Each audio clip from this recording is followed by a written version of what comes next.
All right. Welcome back to another episode of Knicks Morning Coffee Recap. All right, it's been a while, but, there's some things that we can sit here and discuss. With 10 games to go, the Knicks have clinched the playoff spot for the third consecutive year. We know under Tom Thibodeau, we did pretty good getting into the playoffs.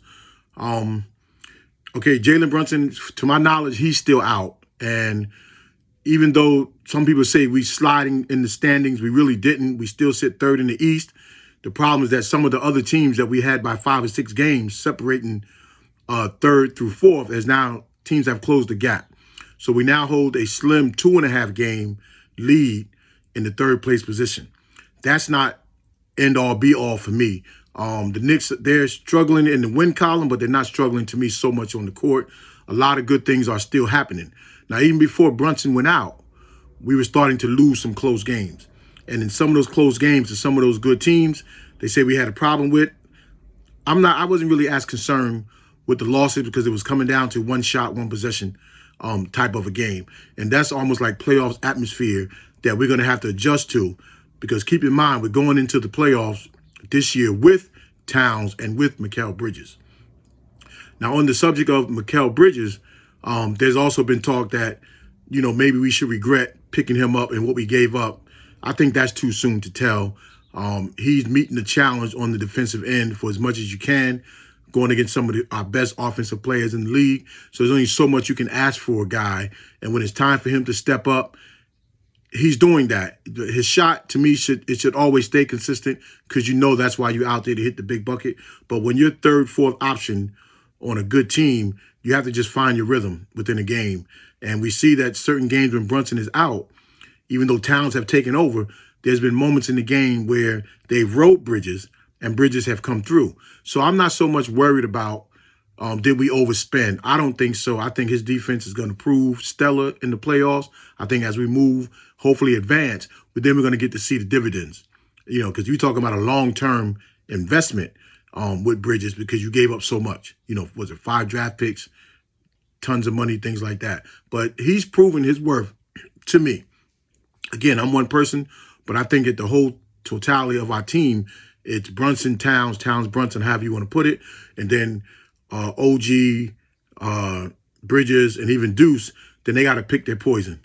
And we've been balancing that out pretty well. I just think sometimes maybe in the course of a game, Tibbs could maybe ride somebody else, even though Towns and Brunson are on the floor. But we are moving the ball pretty well. We are still finding the open man. There's a stretch where our jump shots, our three-pointer just left us, and it kind of cost us some games, and then we found our rhythm again. Now, with 10 games to go, this is kind of uncharacteristic of the Knicks under Tom Thibodeau. We've always soared into the playoffs, right?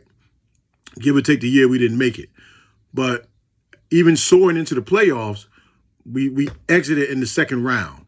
So maybe this time too, going in, finding our stride, maybe that will help us in the playoffs to get past the second round. Now, noteworthy, there's no guarantees for any of the teams in the first round, because even those play-in teams are capable of beating you on a given night. Now, could they beat you in a 7-game series?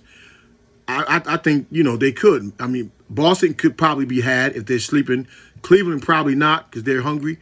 As far as in the first round, we could possibly be had if we're not on all of our P's and Q's. So I think this might be a good sign. Of course, now you want to go in strong, but, going in hungry, knowing that you got something to fight for, it could help us. And again, we've soared into the playoffs just to exit in the second round. So again, the guys have a way of balancing things out, and this could be good for us, because guys are getting a chance now, like campaign, they're getting a chance to make real contributions with Brunson out. And if Brunson should get in foul trouble during the playoffs, we will be able to know that we can rely on certain people. Now, Mitchell Robinson has come back since I spoke to you last, and he's gradually, getting himself back into game shape and getting his rhythm. I haven't really seen him hit his defensive stride yet, and that's going to take time.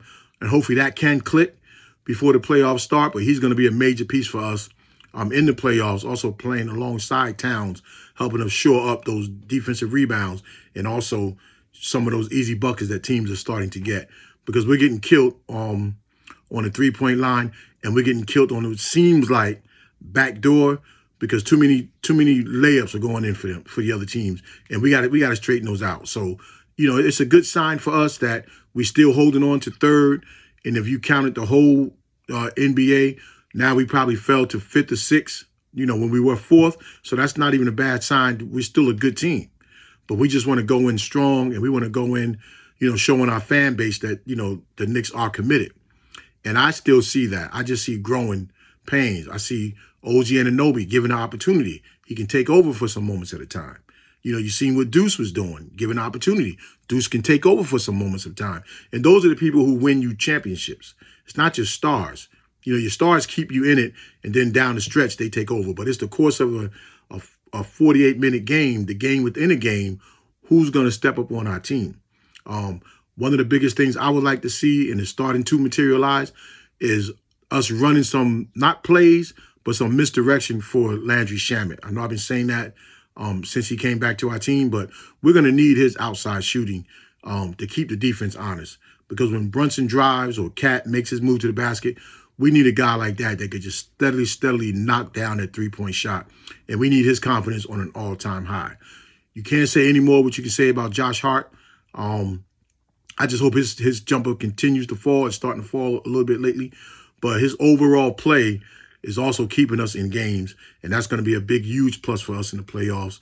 I also kind of like the fact that Thibodeau have used Towns, Mitch, OG in the lineup at the same time, to really show up a defensive front line, just having Towns as the third guy to anchor the shot. And then also with Mikal Bridges out there, we should be able to really stop some teams down clutch moments in the playoffs and going down the stretch of a game so that our stars can take over the game. So it's a lot been happening in this past month, that shows us that we're still a work in progress at this time of the year. The progress part should be over, but it's never over because the playoffs represent a whole nother function in the offense, for us. And I believe that we are going to meet the challenge. One thing I didn't like when they say that Mikal Bridges approached Tom Thibodeau about playing the starter too many minutes.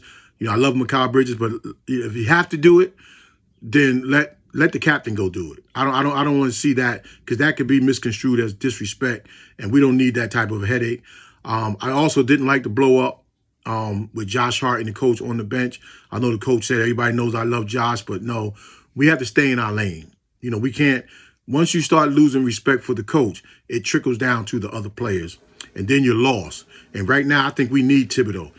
With all his faults he may bring to the game, the positive that he brings outweighs that for me. And I think that the players have to keep in mind, I don't care how hot-headed you get, go in the locker room and tear up something, but don't show a display of emotion in that nature in front of the world to see, because it's just not healthy for the Knicks. And sometimes our riders grab onto things like that and they just pull it all out of control, and then people start choosing sides. Another sign that I also like that things are changing for the Knicks is that on the Roommates podcast with Jalen Brunson and Josh Hart, the owner, James Dolan, came and sat down.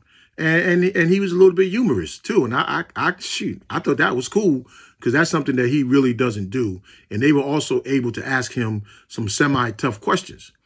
And he answered them, and a lot of them in joking fashion. So it's like, the Knicks organization is starting to open up more.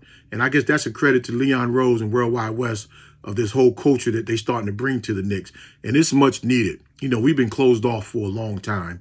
And now to see that people get to express themselves, not in the way that Josh Hart did on the bench that day, but in a way that the outside world can start to see into the Knicks organization and show a little bit more appreciation that James Dolan is the owner, but he's allowing his basketball minds to do what they have to do. And that's been the knock on him for a long time. So again, a lot of good things to me are happening for the Knicks, and we have to do our part on the court. We got to do our part on the court and go out and solidify these round victories. We got to get to the Eastern Conference Finals. That is a must. Now, excuses could be made for anything else, but we have the tools. And the people that we've brought in to sit at the end of our bench, some of those veterans, they can only help us in those times, be it the positive reinforcement, pushing the guys in practice, or maybe still in 5 minutes, through the course of a tight game in the playoffs, just to settle things down. So I'm happy overall with what's going on. I would like to have more wins, more W's, but sometimes that's just how the ball bounces. We're going into Milwaukee tonight. It'd be nice to get one, even though we're ahead of them in the standings. To me, it still would be a steal, because anytime you're going into the games without Jalen Brunson, it's you got your fight. And then I don't know if Deuce is playing again tonight either, but I like what campaign. Hopefully he's healthy. He went out our last game, and I don't believe he returned because I turned it off. But guys are stepping up. Next man up mentality is really working for the Knicks. Shout out to Kolek. He's doing what he can do in his much needed minutes that he's getting. But the Knicks are gelling in the right direction, and as Mitch grows, we are only going to get better. So for me, positivity is high. My enthusiasm is high. My outlook is pretty good. I think we're going to, do some damage. And I'm looking forward to, us bringing the steam off the building in Madison Square Garden when the playoffs arrive. All right, if you think different or whatever it is, you can let me know in the comments. But it's good to be back. Peace.